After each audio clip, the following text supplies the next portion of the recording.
अस्सलामुअलैकुम।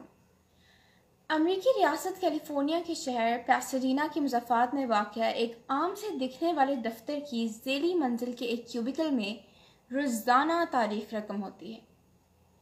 ये इंसानी तारीख के सबसे पुरअज़्म और बुलंद हिम्मत साइंसी मिशन में से एक का गैर मुतवक्को कंट्रोल सेंटर है। ये अमरीकी खलाई इदारे नासा के खलाई जहाज़ वायेजर का मिशन कंट्रोल है, जो जेट प्रोपल्शन लेबॉर्ट्री JPL में वाक़या है। आपको इसका पता कंप्यूटर मॉनिटर के नीचे गत्ते पर हाथ से लिखी तहरीर से चल सकता है, जिस पर लिखा होता है, वायेजर मिशन कंट्रोल का अहम हार्डवेयर, छूने से गुरेज करें। गुज़िश्ता 42 बरसों के दौरान 2 वायेजर खलाई जहाज़ों ने सैयारा मुश्तरी, ज़ुहुल, यूरेनस और नेपट्यून का जायजा लिया है।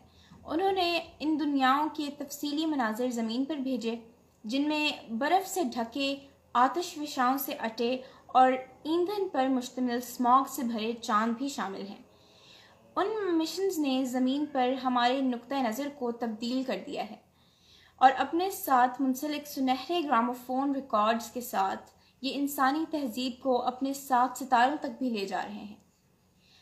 वायेजर साइंटिस्ट स्टोन कहते हैं कि वायेजर ने हमारा निज़ाम शमसी के बारे में वो नुक्ता नज़र बिल्कुल पलट दिया जिसमें ज़मीन ही सबसे ज़्यादा अहम सैयारा थी। वायेजर से पहले हम समझते थे कि वाहिद माया समंदर सिर्फ ज़मीन पर है, मगर फिर हम मशीनरी के चांद यूरोपा की दरारज़दा सतह को देखा और बाद अज़ां ये पाया गया कि इसकी सतह के नीचे माया पानी का समंदर है।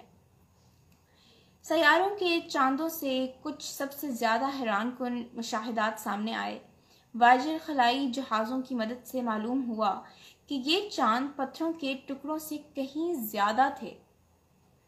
स्टोन मज़ीद बताते हैं कि वायेजर खलाई जहाज़ों से पहले तक हम ये समझते थे कि आतिशफ़शां सिर्फ ज़मीन पर पाए जाते हैं, मगर फिर हम मुश्तरी के चांद आइव के करीब से गुजरे, जो हुजम में हमारे चांद जितना ही है और उस पर ज़मीन से 10 गुना ज़्यादा आतिशफ़शानी सरगर्मी होती है।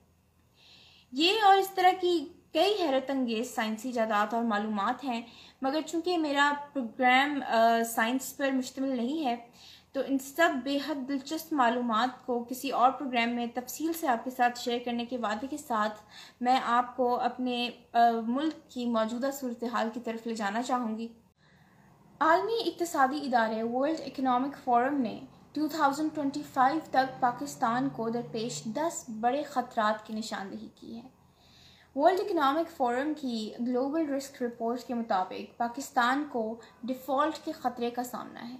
अगले 2 सालों तक पाकिस्तान को खुराक की कमी, साइबर सिक्योरिटी, महंगाई और मौशी बहरान के साथ कर्ज़ों के बहरान का भी सामना है। रिपोर्ट में कहा गया है कि पाकिस्तान में सैलाब से 8 लाख एकड़ से ज़ायद ज़रई ज़मीन तबाह हुई, जिसके नतीजे में अजनास की कीमतों में इजाफ़ा हुआ और अब हमारा मुल्क ज़ल्ज़ले की नागाहानी आफत से भी दो चार है। ये रिपोर्ट बता रही है कि अगर पाकिस्तान के सियासी और कारोबारी स्टेक होल्डर्स ने होश के नाखून ना लिए तो सूरत हाल बहुत ख़तरनाक नताइज की तरफ जा सकती है। पाकिस्तान की सियासी और मजहबी जमातों की क़यादत तदब्बुर, दूरअंदेशी और ज़हानत का मयार से नीचे रहकर फैसले कर रही है और यही वजह है कि रियासत को दरपेश ख़तरात के बावजूद हमारी क़यादत उन ख़तरात की परवाह किए बगैर अपने अपने मफादात से 1 इंच पीछे हटती हुई नज़र नहीं आ रही। Unfortunately we are an election obsessed nation और हमारी मेमोरी बहुत ही शॉर्ट टर्म है। हमें ये भूल जाता है कि जो सियासी पार्टीज़ हमारे सामने फिर से वोट मांगने आ गई हैं, क्या इन्होंने अपने पिछले टेन्योर में हमारे लिए कुछ किया था? हम क्या उनसे ये सवाल करते हैं कि उन्होंने हमारे लिए अपने पिछले टेन्योर में क्या किया? क्या हमें जवाब मिलता है? शायद नहीं। हम ऐसा कुछ नहीं करते। हम सिर्फ जलसों में शिरकत करते हैं, उधम मचा देते हैं, जलसों को एक अखाड़े में तब्दील कर देते हैं, यानी एक ऐसे इम्पोर्टेंट इवेंट को जिसमें हमने उन लोगों को चूज़ करना है जो हमारी हुकूमत चलाएंगे, जो हमारे कंट्री के इम्पोर्टेंट फैसले करेंगे, इम्पोर्टेंट पॉलिसीज़ बनाएंगे, हमने उनको चूज़ करना होता है। लेकिन हम महज इस इम्पोर्टेंट इवेंट को हम एक म्यूज़िकल कॉन्सर्ट बना के रख देते हैं, नाचते हैं, गाते हैं और ये सब करके घर वापस आ जाते हैं। तो आप खुद सोचें कि इसका आउटकम क्या होगा। एक सिविलाइज्ड नेशन का ये रवैया नहीं होता। एक सिविलाइज्ड नेशन इलेक्शन ऑब्सेस्ड नहीं हो सकती। वो उस वक्त सड़कों पर नहीं निकलती जब इलेक्शंस हो रहे होते हैं, या अर्ली इलेक्शंस के लिए वो बाहर नहीं निकलती।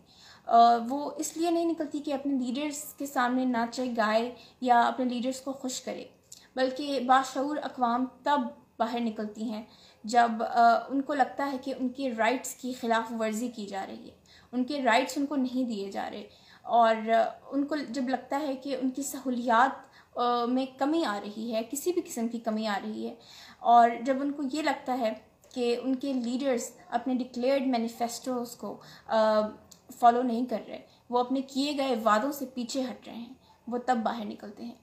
लेकिन एज अ नेशन हमारा रवैया कुछ बहुत अजीब है। हमारा रवैया है कि हम लोग हुकूमत से वाबस्ता लोगों को स्टेज पर खड़ा होकर साबिका हुकूमत को ललकारता हुआ सुनना चाहते हैं, या फिर अपनी साबिका हुकूमत को जेल से बचाने के लिए मौजूदा हुकूमत से ख़ुद ही डंडे खाते हैं और उनके लाठीचार्ज का शिकार हो जाते हैं। हमारा मसला साबिक वज़ीर आज़म की टांग का प्लास्टर और कभी मरियम नवाज़ के चेहरे की प्लास्टिक सर्जरी है। तो ऐसे में हमारी सियासी जमातें हमारे बारे में फ़िक्रमंद होंगी ही क्यों। इस दुआ के साथ कि रब कायनात हमें इल्म और शऊर की रोशनी अता करे और हम भी बहरानों से निकलकर अक़वाम आलम में सर उठाकर खड़े हो सकें, इजाज़त चाहती हूँ। अल्लाह हाफ़िज़।